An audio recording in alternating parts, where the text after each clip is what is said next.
সন্দীপ ধার্মিক চ্যানেলে সকলকে জানাই সাদর আমন্ত্রণ। আজকের বিষয়বস্তু হল মৃত্যুর শোক কাটানো সহজ উপায়। শুরু করা যাক। সাংখ্য যোগে শোকে মুহ্যমান অর্জুনকে মনোবল যোগাতে শ্রীকৃষ্ণ আত্মার অমরত্বের কথা বলেছেন। তিনি নানাভাবে বুঝিয়েছেন আত্মা বাহ্যিক দেহকে ছেড়ে গেলেও তার মৃত্যু হয় না। আত্মা নিজে মরে না, কাউকে মারেও না। ভগবদ্গীতার 2য় অধ্যায়ে শ্রীকৃষ্ণ অর্জুনকে বুঝিয়েছে, যার জন্ম হয়েছে সে অবশ্যই মরবে এবং যে মারা গেছে সে অবশ্যই জন্মাবে।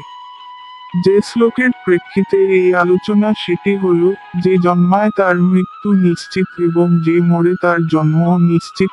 এই জন্ম মৃত্যুর প্রবাহ আটকানো বা নিবারণ হওয়া সম্ভব নয়। সুতরাং এই বিষয় নিয়ে তোমার শোক করা উচিত নয় বলে অর্জুনকে বুঝিয়েছেন সখা কৃষ্ণ। শ্রীকৃষ্ণ বুঝিয়েছেন জীবনে কর্তব্য কর্ম থেকে সরে যাওয়া যাবে না, বরং ধর্মযুদ্ধে তার কর্তব্য অস্ত্র ধরা। বিশ্বে অনন্তকাল ধরে জন্ম মৃত্যুর প্রবাহ চলে আসছে।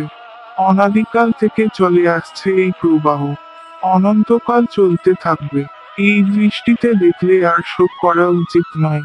উপরে উল্লিখিত শ্লোকটির অবিকল প্রতিচ্ছবি পাওয়া যায় কবি মধুসূদন দত্তের লেখায়। জন্মিলে মরিতে হবে অমর কে কোথা কবে, চিরস্থির কবে নির্হায়রে জীবন নদে। স্বামী বিষ্ণুপুরের লেখা গল্পে গীতা নামক একটি বইতে গীতার এই শ্লোক বোঝাতে একটি জাতকের গল্পের উদাহরণ টানা হয়েছে। একবার এক শোককাতর মা তার মৃত শিশু কোলে নিয়ে কেঁদে বেড়াচ্ছিল। সে শুনেছিল ভগবান তথাগত বুদ্ধ সর্বশক্তিমান, তাই তার কাছে এসে সন্তানের জীবন ভিক্ষা চাইল। বহুভাবে সান্ত্বনা দিলেও সে মা শুনতেই চাইছিল না। শেষে তিনি বললেন, তোমার শিশুর জীবন ফিরে পেতে হলে সর্ষে নিয়ে এস।